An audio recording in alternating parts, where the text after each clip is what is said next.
आमचे अध्यक्ष रवी चव्हाणजींनी कालच महाराष्ट्राच्या 80 संघटनात्मक जिल्ह्यामध्ये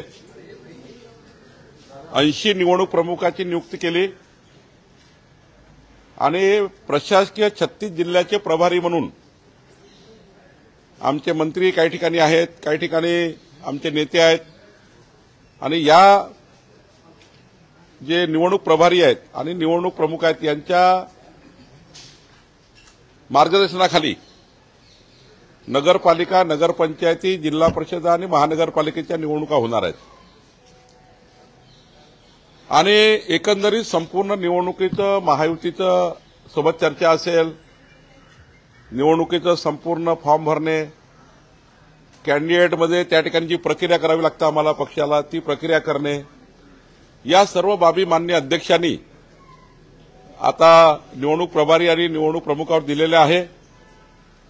हेच निवडणूक प्रमुख आणि प्रभारी त्या जिल्ह्यामध्ये महायुती चर्चा करणार आहे आणि त्यामुळं महायुतीचा समन्वय राखणे सुद्धा जबाबदारी निवडणूक प्रमुखाची आणि प्रभाऱ्यांची आहे।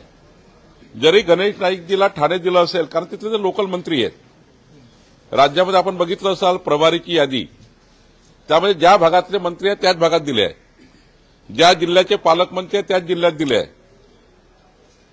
आणि त्यामुळं मला वाटतं की हे जे संपूर्ण महायुतीपासून तर निवडणुकीच्या निकालापर्यंत संपूर्ण मॉनिटरिंग निवडणूक प्रभारी करणार आहेत आणि निवडणूक प्रमुख करणार आहेत। त्यामुळे ठाणे जरी गणेश नाईकाकडे असेल त्यांनी महायुतीची चर्चा त्यांनी करायची आहे, त्यामध्ये मग माननीय अध्यक्ष आमचे रवी चव्हाणजी त्या ठिकाणी काही वाटलं तर इंटरव्हेन्शन करतीलच, काही ठिकाणी आम्ही करू। पण माननीय अध्यक्षांनी जो काल निर्णय घेतला तो निवडणुकीच्या संपूर्ण मॉनिटरिंगचा घेतला आहे। मला वाटतं यातनं निवडणुकीची प्रक्रिया पूर्ण सुलभ होईल। महायुती संदर्भातली चर्चा करावी। गणेश नाईकांनी स्पष्टपणे यापूर्वी सांगितलेलं आहे की नवी मुंबई असेल, ठाणे असेल, उल्हासनगर असेल किंवा कल्याण डोंबिवली असेल या महानगरपालिकांमध्ये आम्ही एकाठी लढवणार आहोत आणि भाजपचा महापौर कसा बसेल यासाठी आमचे प्रयत्न असेल। जर प्रभारी म्हणून गणेश नाईकांना केलं असेल तर येणाऱ्या काळामध्ये भाजपा विरुद्ध एकनाथ शिंदेची शिवसेना असा थेट सामना आपल्याला महानगरपालिका निवडणुकांमध्ये पाहायला मिळेल का? कधी कधी व्यक्तिगत स्वरूपाने व्यक्ती बोलत असतात, पण आता निवडणुकीचे प्रभारी झाल्यावर त्या रोलमध्ये यावं लागतं। निवडणुकीचे प्रभारी झाल्यानंतर त्यांना सर्वच रोल प्ले करावे लागतील। एकदा आमच्या पक्षामध्ये ही परिस्थिती आहे की ज्याला जो रोल दिला त्या रोललाच त्यांनी जावं लागतं, त्यामुळं जो रोल त्यांना दिलेला आहे त्या रोलमध्ये ते काम करतील। पार्थ पवारांना पुण्यामध्ये जी जमीन दिली त्याच्यामध्ये जो स्टॅम्प ड्युटी आहे ती सुद्धा घेण्यात आलेली नाही आहे, फक्त 500 रुपयाच्या बॉन्ड पेपरवरती देण्यात आलेली आहे। नेमका यासाठी कुठून हे सगळं झालंय? अतिशय वायुवेगानं ह्या फायली पुढे सरकल्या आहेत। 1800 कोटी रुपयाची जमीन जी आहे ती 300 कोटी रुपयात दिलेली आहे। जमिनीमध्ये जर गोंधळ होता, 1800 रुपयाची जमीन एखाद्या कंपनीला परचेस करता येते का? स्वरूपामधली भूमिका का घेतली? एक तर आतापर्यंत माझ्याकडे कुठलीही तक्रार प्राप्त नाहीये। मला सकाळी अंजली दमानी यांचा फोन होता, त्यांनी सांगितलं की मंगळवारी 11 तारखेला संपूर्ण केस माझ्याकडे फाईल करणार आहेत आणि राहिला प्रश्न महारवतन जमिनीबद्दलचे निर्णय घेण्याचा, तो एक विशेष कायदा आहे। आपल्याला चेक करावं लागेल की महारवतन जमिनीच्या कायद्यानुसार झालाय की नाही झालाय। मुद्रांक शुल्क माफीचा किंवा देण्याबद्दलचा कायदा आहे। उद्योग विभागाने कुठल्या सवलतीखाली त्यांना ती सवलत दिली आहे ते उद्योग विभाग तपासेल, कारण आम्ही जेव्हा MIDC प्रकल्पाच्या नावाने कुठला आयटी पार्कच्या पॉलिसीमध्ये किंवा उद्योगाच्या पॉलिसीमध्ये एखादं बेनिफिट दिलं असेल ते बेनिफिट नियमाने दिलं आहे काही उद्योग विभाग तपासेल, कारण आम्ही या ठिकाणी आयटी पार्कला जे काही धोरण आलं होतं आयटी पार्कचं किंवा उद्योग विभागाचं, त्यावेळी मंत्रिमंडळाने काही त्या ठिकाणी सवलती जाहीर केल्या उद्योगाला, त्या सवलतीमधलं ते आहे का किंवा त्या सवलतीमध्ये नाही आहे किंवा परस्परच त्या ठिकाणी काही केलं गेलं याचा नक्की पूर्ण तपास करावा लागेल असं मीडियामध्ये आलं आणि मी त्यावर बोलून दिलं। त्यापेक्षा 11 तारखेला अंजलीताई दमानिया माझ्याकडे ते घेऊन येणार आहेत, त्यावर माझ्याकडे मी हिअरिंग लावेल तपास करेल आणि प्राथमिक समजा आमच्या अधिकाऱ्यांनी, महसूलच्या अधिकाऱ्यांनी महार वतन जमिनीमध्ये काही गडबड केली असेल ते मला बघावं लागेल. आणि आयटी संदर्भाने मुद्रांकाबद्दल, जरी मुद्रांक माझ्याकडे आहे तरी आयटी संदर्भाने काही सवलती त्यांनी दिल्या आहेत का तेही बघावं लागेल. शेवटी जर विरोधी पक्षाने हा प्रकरण मीडियाच्या माध्यमातून दिलं असलं तरी अधिकृतपणे अजूनपर्यंत माझ्या कोर्टामध्ये किंवा माझा प्रशासकीय मंत्री म्हणून, प्रभारी मंत्री म्हणून माझ्याकडे तो अजून विषय आला नाही. हे सरकारची जमीन आहे, सरकारनंच कशी काय विकली असा प्रश्न समोर येतो. मी तेच सांगतो की महार वतन जमिनीचा जो कायदा आहे त्या कायद्याअंतर्गत तहसीलदार, एडीओ, आमचे कलेक्टर तिथले त्यांनी त्या जमिनीमध्ये महार वतन कायद्याप्रमाणे सर्व कायद्यांची अंमलबजावणी केली का हे तपासण्याचे अधिकार मला आहेत. पण कुणीतरी फाईल केलं पाहिजे. माझ्याकडे अजून फाईल नाही प्रकरण. आता माझ्याकडे आल्यावर मला अधिकार आहेत त्या जमिनीबद्दल निर्णय घेण्याचे. कॉशी जोडीचे घ्यायचे अधिकार आहे आणि प्रशासकीय अधिकारी आहेत, त्यामुळे ते करता येईल. पण जर नियमात दिली असेल तर मग मला माहिती नाही. पण राहिला प्रश्न मुद्रांकाचा, तेच सांगितलं मी. आयटीमध्ये पॉलिसी आहे का मुद्रांक माफ करण्याची? उद्योग विभागात तशी पॉलिसी करतं. आम्ही जेव्हा त्यांनी आयटी पॉलिसी केली असेल तेव्हा आयटी पॉलिसी अंतर्गत काही मुद्रांक माफी केली असेल तर मला त्याबद्दल तपासावं लागेल. पण दोनही केस मुद्रांक माफ का केलं आणि महार वतन जमिनी कायद्याने दिल्या का हे चेक करावं लागेल. पुण्याचे जिल्हाधिकारी यावर म्हणतात की ही जमीन अजूनही सरकारच्याच ताब्यात आहे आणि दुसरीकडे स्टॅम्प ड्युटी माफ करून ते सगळं त्यांना देण्यात आल्याचं सुद्धा माझ्याकडे तक्रार आली की मी कारवाई चालू करतो. मला अंजली दमानियाजींनी सांगितलं मी मंगळवारी येते, त्यामुळं मंगळवारी कळेल. सर, सगळ्यात महत्वाचं, काल राहुल गांधी यांनी जो हायड्रोजन बॉम्ब टाकला होता आणि वेगवेगळ्या ठिकाणी एकाच व्यक्तीची नावं असल्याचं समोर आणलं होतं. तुमच्या कामठी मतदारसंघाचा उल्लेख केला होता की निवडणूक चोरी झालेली आहे. तर राहुल गांधीची वेडेपणा आहे. त्यांनी तपास करायला पाहिजे की महाराष्ट्राच्या मतदारांवर बोलताना काय बोललं पाहिजे. नुसतं झोपेचं सोंग स्वीकारलं असेल तर मला माहिती नाही. त्यांनी सर्वात आधी मत चोरीचा आरोप लावला कामठीवर. दुबार मतदार कामठीमध्ये आहे हा आरोप लावला. तिबार मतदार कामठीमध्ये आहे ते संपूर्ण राज्यातच आहे. परवा आशिष शेलार बोलले काही चूक नाहीये. कामठीमध्ये 65 बूथ असे आहेत ज्या ठिकाणी मला 3 मतं, 4 मतं, 2 मतं, 1 मतं, काँग्रेसला 600, मला 2 मतं, 400 मतं काँग्रेसला, 4 मतं मला, असे 65 बूथ आहेत. आता त्या बूथवर 5-5, 10-10, 12-12 दुबार मतदार आहे. इतकं त्या ठिकाणी वाईट आहे. आणि ही मतदार यादी, दुबार मतदाराची नावं काढण्यासाठी कोण प्रयत्न केले तर पहिलं देवेंद्र फडणवीसजींनी हायकोर्टात केस केली. मी निवडणूक आयोगाला वारंवार भेटलो की हे जे मदर रोल आहे लोकसभेच्या यामध्ये दुबार तिबार नावं आहे. आता आज एक सत्यता कळली की पुन्हा माझ्याविरुद्ध लढलेले, ज्याच्या निवडणुकीकरता स्वतः राहुल गांधी येणार होते पण वेळेवर सभा कॅन्सल केली, तिथे माझ्याविरुद्ध लढलेले सुरेश भोयर यांचे दुबार नाव आहे. आता मला सांगा, हे राहुल गांधीला दिसत नाही का? उद्धव ठाकरे झोपी गेले आहे का? जरा उद्धव ठाकरेंनी चष्मा उघडून बघावा की काय चालू आहे. म्हणून मी त्याला वारंवार सांगतो की दुबार नावं आहेतच, तिबार नावं आहेत. तो काय आक्षेपाचा प्रश्नच राहू शकत नाही, कारण दुबार नावं असले तरी निवडणुकीला मतदान एकच व्यक्ती करतो. ते शाही लागतं ना, एकाच व्यक्तीला लागतं.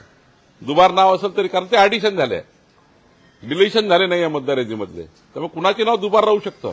त्यामुळे माझा आक्षेप नाही आहे. पण जरा अभ्यास करून बोलले तर फेक नरेटिव्ह तयार करता येणार. जे खोटं सांगतात ना, मतदार यादी चुकली, आमची मतचोरी झाली. आता राजसाहेबांनी चेक करावं ना. राजसाहेबांना माझी विनंती आहे की माझ्या विरुद्ध लढलेले आणि काँग्रेसचे उमेदवार, महाविकास आघाडीचे उमेदवार, त्यांचे तुम्ही चेक करून घ्या दुबार आहे का नाही आहे.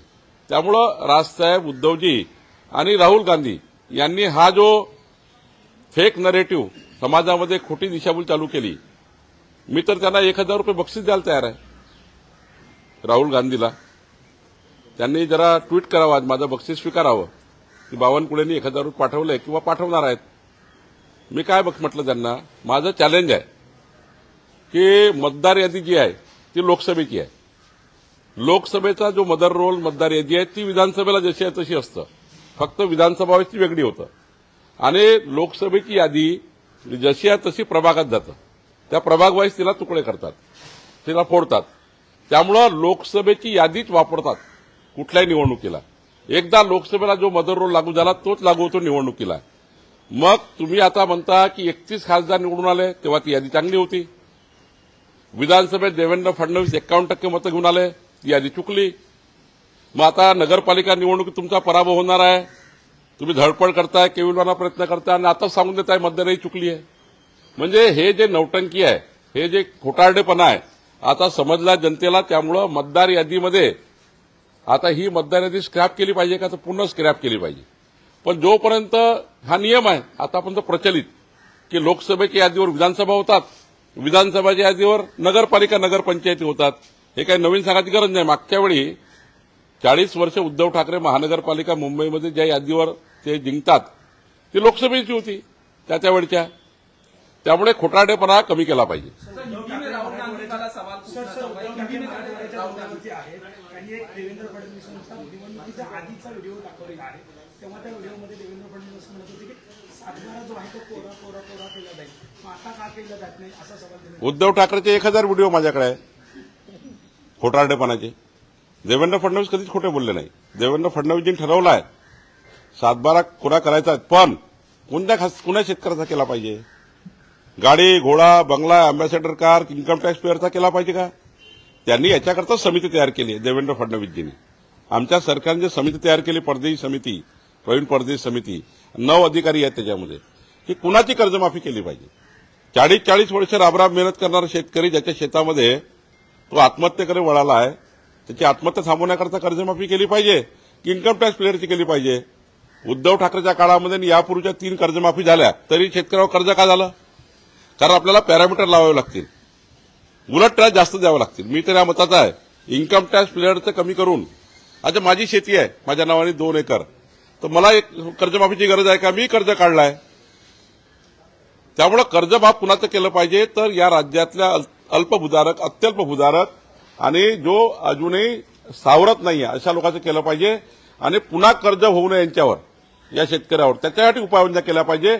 ते आमचं सरकार करत आहे. ते म्हणतात की मी घरी बसून कर्जमाफी केली होती. त्यांना घरी बसायची सवय होती. 2.5 वर्ष मुख्यमंत्री असताना 2.5 दिवस आले मंत्रालयात. 2.5 वर्ष मुख्यमंत्री असताना ते त्या ठिकाणी 2.5 वर्ष विधानभवनात 2.5 महिने आले, 2.5 दिवस विधानभवनात आले 2.5 दिवस. म्हणजे उद्धव ठाकरेच्या मुख्यमंत्री काळामध्ये मंत्रालयाची शीट काढा आणि विधानभवनाची शीट काढा. आणि तुम्हाला तर पाहिलं असेल उद्धवजीकडे कधी पेनच नव्हता खिशाला. बिना पेनाचे मुख्यमंत्री मी पहिल्यांदा पाहिले 2.5 वर्ष. मी 22 वर्ष झाले विधिमंडळात आहे. मी अनेक मुख्यमंत्री बघितले, विलासराव देशमुखजी, सुशीलकुमार शिंदेजी, त्यांच्या खिशाला पेन होता. पेन नसलेले मुख्यमंत्री होते उद्धवजी. 3-3 महिने आमदारच्या पत्रावर सह्या होत नव्हत्या. त्यांचेच आमदार त्यांना सोडून गेले, कारण काय? पेन नव्हता. जर आमदार येतात आहे तुमच्याकडे, तुमच्या खिशाला पेन नाही आहे सही करायला, तर कसे आमदार तुमच्यासोबत राहतील? ते आपल्या भागाचा विकास कसा करतील मुख्यमंत्री सही नाही करतील तर? त्यामुळे जे झालं ते उद्धवजीने याचं आत्मपरीक्षण केलं पाहिजे आणि पुढे गेलं पाहिजे.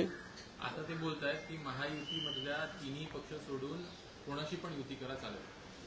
सुप्रिया सुळेंचंही तेच म्हणणं आहे की काही झालं तरी भाजप बरोबर नको, एक वेळ अजितदादा चालतील लोकल बॉडीजला. दुसरीकडे उभाटाचे नेते स्वतः उद्धव ठाकरे धाराशिवमध्ये सांगतात कोणत्याही परिस्थितीत शिंदेंना बरोबर घ्यायचं नाही, बाकी कुणी चालेल. म्हणजे इतकं टोकाचा एक नेत्यांचा. त्यांना विचारा आधी पहिले, परभणी, धाराशिव आणि नाशिकच्या लोकसभेच्या निवडणुकीनंतर जे खासदार निवडून आले त्यांच्या रॅलीमध्ये पाकिस्तानचे झेंडे फडकले होते. त्यांना पाकिस्तानचे झेंडे पाहिजे रॅलीमध्ये, म्हणून भाजप नको आहे. त्यांना भाजप का नको आहे? भाजप याकरता नको आहे की त्या ठिकाणी तुमचे हे जे वाईट धंदे आहे मताच्या लागून चालनाचे, म्हणजे मताचं लागून चालन करता येत नाही भाजपसोबत राहून. आणि म्हणून मताचं लागून चालन या ठिकाणी आमच्यासोबत होत नाही. आम्ही या ठिकाणी या देशाकरता, या राष्ट्राकरता, देव देश धर्माकरता काम करणारे कार्यकर्ते आहोत. उद्धवजीला हे थोडी पाहिजे आहे. म्हणून उद्धवजीला हे नकोच होतं म्हणून सोडून गेले, काँग्रेससोबत गेले आहे. आणि त्याला काँग्रेससोबत आयुष्य काढायचं आता. आणि त्यांना हे माहिती आहे की 2047 पर्यंत मी सत्तेमध्ये येणार नाही. आणि त्यामुळे आता हे धडपड सुरू आहे. हा फार काही काळजी करू नका, समोर दिवस गेले का तुम्हाला कळेल. हिंदी में जाना चाहेंगे, राहुल गांधी ने कल प्रेस कॉन्फ्रेंस लेके कहा कि एक मॉडल में 22 जगह वोट किए. आपने कहा कि फॉल्स नैरेटिव सेट कर रहे हैं. आज बिहार में चुनाव है, जेपी नड्डा का बयान आया कि ये कांग्रेस बिहार में पूरी तरह से हार रही है, इस वजह से ये सब चीजें कर रहे हैं राहुल गांधी। बराबर है नड्डा जी ने जो कहा, नड्डा जी ने जो कहा बराबर है, क्योंकि मैं 1000 रुपये का बख्शीश राहुल गांधी को भेजना चाहता हूं, अगर वो स्वीकार करे तो। मैं उनको उनके कौन से अकाउंट मुझे नंबर मालूम नहीं तो भेज देता अभी तक में। देखिए राहुल गांधी झूठ बोलते हैं, उनको ये मालूम है कि जो पार्लियामेंट का, सांसद का, लोकसभा के चुनाव का मदर रोल मतदार यादी होती है वही सारे चुनाव में आती है। महाराष्ट्र में उनके वही होटल लिस्ट पर 31 खासदार चुन के आए, 31 सांसद चुन के आए। तब उन्होंने नहीं कहा कि वो होटल लिस्ट गलत थी। विधानसभा में हार गए तो कहते वो होटल लिस्ट गलत थी। अब हारने वाले, अब तो कांग्रेस पार्टी महाराष्ट्र में तो 5वें नंबर पे जाएगी, इतनी हालत खराब है। बिहार में तो जाएगी, नड्डा जी सही कह रहे हैं। महाराष्ट्र में तो बहुत खराब है, रोज कांग्रेस पार्टी को लोग छोड़ रहे हैं। तो ये अभी जो झूठा नैरेटिव फैला रहे मतदार यादी के बारे में, आज मैंने कामठी की जो मेरे एमएलए एरिया में है, मैं जिनके खिलाफ महाविकास आघाड़ी का कांग्रेस का कैंडिडेट पंजाब में चुनाव लड़ा, उसके लिए राहुल गांधी जनसभा के लिए आने वाले थे, वक्त पे कैंसिल हो गया राहुल गांधी का। तो वो कैंडिडेट के 2 जगह नाम है, विधानसभा कैंडिडेट के, जो मेरे खिलाफ लड़ा है।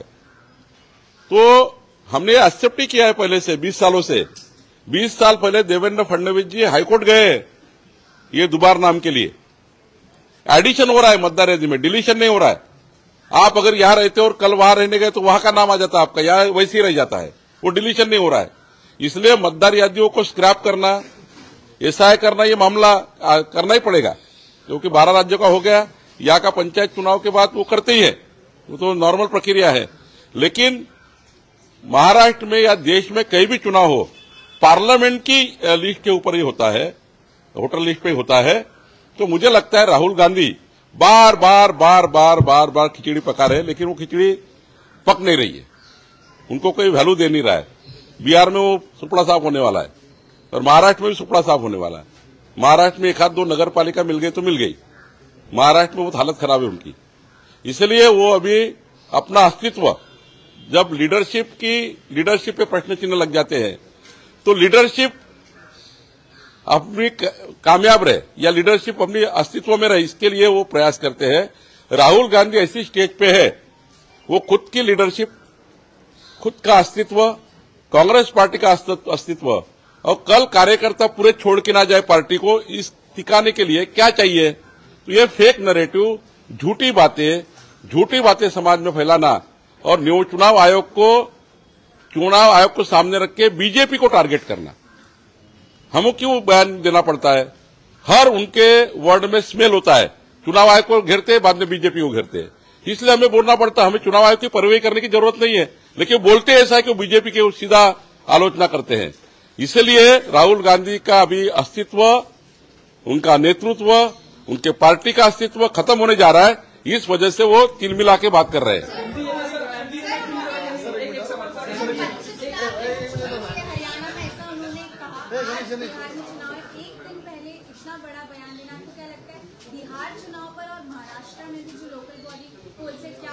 राहुल गांधी को सुनना लोगों ने बंद कर दिया है। एक सवाल एमबीए में तीनों पार्टी अलग अलग बयान दे रहे हैं। लोकल बॉडी चुनाव के लिए शरद पवार की पार्टी कहती है कि बीजेपी के साथ नहीं जाएंगे, कांग्रेस बोलती है मनसे के साथ नहीं जाएंगे, और शिवसेना यूपीटी कहती है कि कहीं भी करेंगे लेकिन शिंदे की पार्टी के साथ नहीं जाएंगे। क्या कहना चाहते हैं? उनका आपस में तालमेल नहीं है। कांग्रेस पार्टी में 10 विचार है, उद्धव जी के पास 2 विचार है, राज साहब जी के पास मालूम नहीं क्या हो रहा है, लेकिन उनके पास कोई तालमेल नहीं है, बयान देने का तालमेल नहीं है। महाविकास आघाड़ी विधानसभा चुनाव हारने के बाद संभ्रम में है, कई जगह वो ये बयान देते हैं, कई जगह वो बयान देते हैं। सबका टारगेट बीजेपी है। बीजेपी इसलिए टारगेट है कि उनको वोटों का लांगून चालन करने का जिस प्रकार से वो प्रयास करते हम नहीं करते। हम कोई बात के लिए कॉम्प्रोमाइज नहीं करते, हम केवल डेवलपमेंट की बात करते हैं। तो डेवलपमेंट की राजनीति जिनको पसंद नहीं है, मोदी जी के विकसित भारत की राजनीति के साथ कोई आना नहीं चाहता है। देवेंद्र फडणवीस जी के विकसित महाराष्ट्र की राजनीति उन्होंने जो की है और विजन बनाया है, उसके साथ वो नहीं आना चाहते। उनको डेवलपमेंट में कुछ करना नहीं है, किया भी नहीं जीवन भर कभी, विषय भी मालूम नहीं, अभी केवल घूम रहे उद्धव ठाकरे, किसानों के पास जा रहे, केवल इलेक्शन का स्टंट है, 2 दिन बाद चुनाव है इसलिए घूम रहे, नहीं तो वो बेमौसम दौरा करते हैं उद्धव ठाकरे। तो मुझे लगता है कि सारा पॉलिटिकल स्टंट है, उनके पास कोई तालमेल नहीं है, हार चुके हैं। आपको जब चुनाव के रिजल्ट आएंगे तब आप मुझे बताना यहाँ के, क्योंकि ये मैंने देखा है 2.5 साल, मैंने कई मुख्यमंत्री मेरे 35 साल के राजनीतिक जीवन में देखे हैं। मैंने कभी उद्धव ठाकरे जी को साइन करते हुए किसी एमएलए के लेटर पे देखा नहीं है, कसके तो एमएलए भाग गए, सांसद भाग गए। तो मुझे लगता है कि 2.5 साल सरकार के भी खराब हुए, 2.5 साल जनता के भी खराब हुए। 2.5 साल में 2.5 दिन वो मंत्रालय में आए, 2.5 साल में 2.5 दिन विधानमंडल में आए। अब वो चुनाव के कारण दौरा कर रहे, नहीं तो मुख्यमंत्री होते समय कम निकले बाहर हो, और जब जाते हैं तो रेड कारपेट डाल के जाते हैं, बड़ी कुर्सी चाहिए लंबी बैठने के लिए। तो मुझे लगता है कि ये सारी चीजें जनता को मालूम है और जनता अभी सब समझ रही है।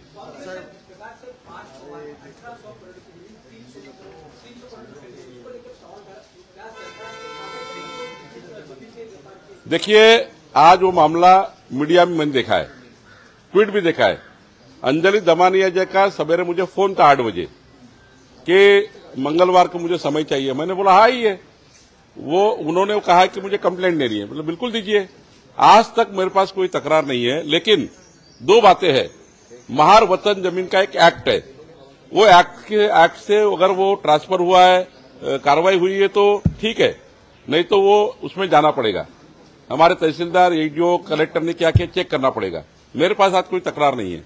रहेगी बात हमारे स्टैंप ड्यूटी की, वो स्टैंप में भी आईटी पार्क का कोई अगर पॉलिसी है, हमारे इंडस्ट्री डिपार्टमेंट ने कौन से पॉलिसी के तहत उनको छूट दी है, वो भी चेक करना पड़ेगा। सारा विषय एक बार सरकार के पास आएगा तो मैं इसका सरकार का रिप्लाई कर पाऊंगा।